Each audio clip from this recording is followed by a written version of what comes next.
and welcome to the Bronx Journal Show. I'm Carmen Victoria. When I think about dining, and I do often, the word choose comes to mind. People choose when, where, with whom, and of course, what to eat. But the choice we make ultimately is about the dining experience. And to a chef like our next guest, creating that experience is a daily chore. Her name is Oadyl Cruz Neophytou, better known as Chef Oadyl, a Bronx resident who has started her own holistic catering business. It's a pleasure to have you on the show. Thank you for having Chef me. Oadyl. Thank you for having me. So tell me, how did you become a chef? Like, did you always want to be a chef? I wanted to be a doctor, but I got married with somebody that suffers from diabetes, and due to the fact that he was not able to eat all the regular stuff, all the pasta and stuff that we, as a Latin culture, tend to cook, I was put in a position that I needed to learn, to cook in a way that is most healthy and it benefit the body, especially for him.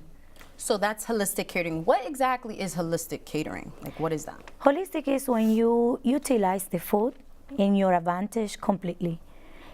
Not only for the mind, for your health, your well-being, how you function in your everyday life. Most people get caught up with I want to buy organic food. It doesn't matter that you buy organic food if you overcook it and the nutrients that are necessary for you to feel better are destroyed. So we preserve the integrity of the food that we cook in order to obtain the best results for our bodies and our minds, to be relaxed, and it's a great taste. It tastes great. It does. It tastes very good. Okay, so how did you start your business? How did you get into this? By mistake. I was living with my now husband, and at that time I was just working to make some money and meet some ends. So in a restaurant, the owner was very amazing guy, and he wanted to teach me. So he saw something in me, because everything he was cooking, I was converting into sugar-free. And in order to do that, you need to know a lot of science. I did have a little bit of the background of science, but I didn't have the background of cooking. So with the combination, I was able to learn how to utilize the products in a respectful way. And after he retired, I acquired the business. Wow. Yes. That's awesome. So what type of events do you cater? We do weddings, birthdays, but mainly we are working with movies. We cook for celebrities and people that have dietary needs. So we do their food, and we also are extremely good in keeping things quiet and respectful. And we don't advertise who we cook for, but we do a great job. So my question is, okay, so you do holistic catering, which is basically healthy cooking. So let's make an example. So a cake. I know you said that your products, you don't use eggs, you don't use sugar or butter or milk. So how do you make your cake? We make our own. In order to make a cake, there is a beautiful combination of products. Most people use eggs. We don't use eggs, but in order to convert this into a cake, we utilize vinegar that we made our own self. With baking powder, we use bananas, applesauce, different things. Interesting. It keeps the moisture, and it also acts as an acidity, which it makes the cake rise, which is what eggs does. It makes the cakes rise because it introduces acidity into the flour and all the other stuff that we are utilizing. So we don't use none of those products. Wow. We create everything. We use soy. We make our own cheeses. We also make our own ice cream bases, and our breads, everything. So I have a question. So what about like a regular meal? So let's make an example. Let's say a lasagna. What would be your version of like a lasagna? That's very simple. If you want to eat a lasagna and you want to make it healthier, instead of utilizing pasta, we use vegetables. You keep the meat, you keep the sauce. Most people don't have the time to make it at home. So if you are buying the sauce already made, make sure you read the ingredient list and how much sugar, how much carbs, and then you combine and mix it until you have the right consistency that you desire. For example, if you want to use the regular serving for a already bought jar of tomato is around half a cup. So you have to be conscious about that. Perhaps you put more vegetables and you could put 1 whole cup. So it has to be a balance in everything you cook. So you basically would substitute the vegetable Yes, for the pasta. obviously for the pasta. Unless would you make the pasta yourself. And you use meat in there? We do use meat, but not in all the products. You understand? We use ostrich. Ostrich meat. It's very healthy. Even though it's a poultry, it's considered almost as a red meat because of the meatiness. It's has a lot of nutrients, vitamins, iron, like a steak, but healthier.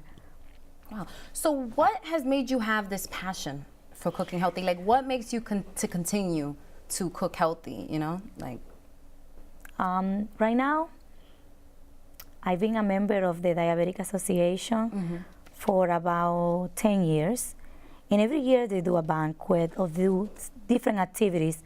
And when I see the faces of young teenagers that are eating the way we cook, because I also post recipes for them, and I see that they have lost 110 pounds, 200 pounds in 2 years, it makes me feel like what I'm doing is actually the best thing. It makes me emotional because I know how hard it is, not only to keep the weight, but also to be healthy, consciously healthy. When you have an illness that it will not get better, you understand, like diabetes, but that you had to control it from an early age. do you have an example of someone, like a client, who you've cooked for that they that they've, you know, Yes. lost weight or? Yes, we do. It's very famous, and especially in the Latin community, Don Omar. We created an amazing diet. His own chefs are cooking and doing it. And we just go every few months and change and clean up the recipes, make sure he's still within the range of what he needs to do. Did lose a lot of weight, yeah. Yes. So have you ever altered your cooking for anyone? Let's say there's a client that came and they wanted it maybe not as healthy. Would you change your way of cooking for someone? Just to, you know, keep the client? No. You wouldn't because you stand your ground. I believe that the product we put out is as good as any other product. Mm-hmm. And if you are able to tell that what we're doing is, you know, less fat, sugar-free, and all this stuff, then we are not doing our job. It has to taste great. It has to look great, and it has to be healthy. That's our motto. Okay. How do you ensure and test the quality of the food? I usually go to a few universities, like SUNY Alwaysbury, Stony Brook, Hofstra. And what we do is we train their chefs with our own recipes, and they take quality control, little samples, and send it to labs all over the nation, independent labs, where they find out if what we're saying, let's say if I give you a cupcake and tell you this is 80 calories because we're using garbanzo beans flour, olive oil, and tofu as a frosting, but it tastes amazing. We're using bourbon vanilla. We're using agave for sugar. When we say these things, we have to back it up. So by going to these labs and universities as a free time, they're able to test our food, and the quality control stays always at the top level. Okay. Now, I know you already mentioned Don Omar, mm-hmm. and I know that you cater to, you know, a few high-end people. Is there some names that you're able to disclose? I know you have a contract. There's certain people. I do have a contract, but I did cook for a movie that is coming out called Cloud Atlas. Mm-hmm. I cooked for one of the leading actress. So we are not in the liberty to say the names because the contracts are for 1 or 2 years, mm-hmm. sometimes 5, that we cannot disclosure. But I could tell you that we do a lot of movies because people, if you are getting paid $10 million, you don't want your boss to know that you are sick or have dietary needs. You want to work perfectly fine, be healthy, at your top potential. So you hire somebody that's gonna cater to that without you disrespecting the set chefs, because there's always a chef on set or a company. So we come in, we don't interfere, we just serve whoever is our client and leave or travel with them.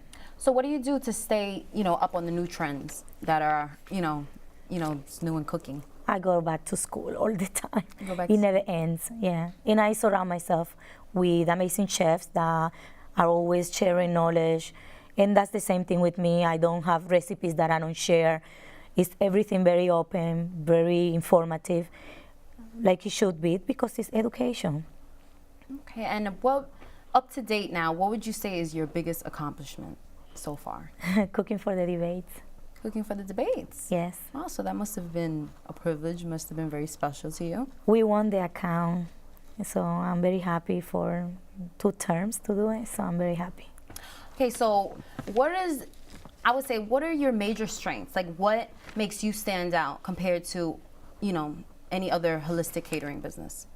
I do everything sugar-free, absolutely.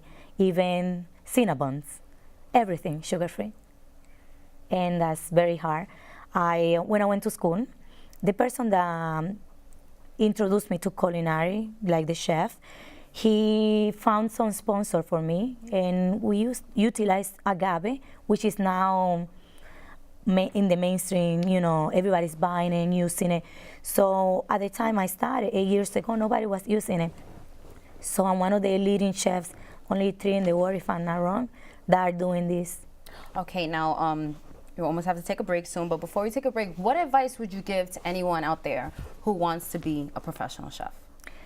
It's very easy. You just have to have a lot of passion, be on time, work from the beginning, don't try to skip the steps, and most important, be true to whatever you like to do. There's not only cook, there's not only food. You could be a food stylist, you could work for catering, you could work privately. There is such a range of things that you could do with this industry. So if somebody were to hire you, what is the way for them to contact you? I will give my email address. It's oadyneophytou@gmail.com. Well, thank you so much for coming today. It was a pleasure having you. I learned a lot about cooking today. Thank you for having me. So we'll be back with more on the Bronx Journal.